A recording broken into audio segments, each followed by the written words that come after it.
Balita lokal, nagapati ang Iibon Foundation nga importante ang fraud audit nga himuan sa Commission on Audit agud madetermina ang matuod nga natabo sa confidential funds nga gingamit sa Office of the Vice President kag sa Department of Education. Sa interview sa nga Bombo Radio kay Mr. Sony Africa, Executive Director, iya ginpahayag nga subong nga compliance audit amo ang nagasetyar kung napasa na bala ang mga required documents kag kung may ara na sang kulang kag mapabilin sa gihapon ang wala sang nasabat na tuhoy sa paggamit sang pondo.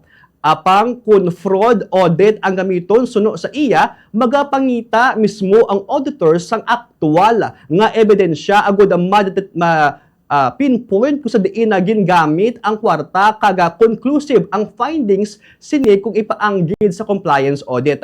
Gin question man ni Africa ang kadugayon sang pagpatuman sang fraud audit nga nagapakita lamang sang mahina nga anti-corruption system sang pungsod. Yari pamatian ta naging pahayag ni Mr. Sony Africa, Audit Officer.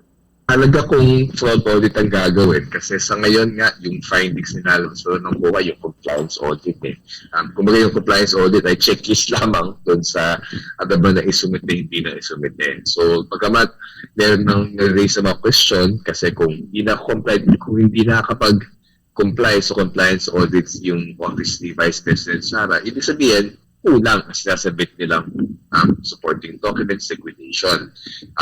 Mahalaga actually yung fraud audit kasi yung fraud audit, ang conclusion niya ay hindi lamang i-check ano na-submit, hindi na-submit, na may nagbibigay ng makakapag-raise ng question yung compliance audit. Pero kung fraud audit, hahanapin talaga yung ebidensya kung saan talagang ginamit yung mga hindi ma-justify dun sa compliance audit. So, tingin namin sana dati pa ito nangyari.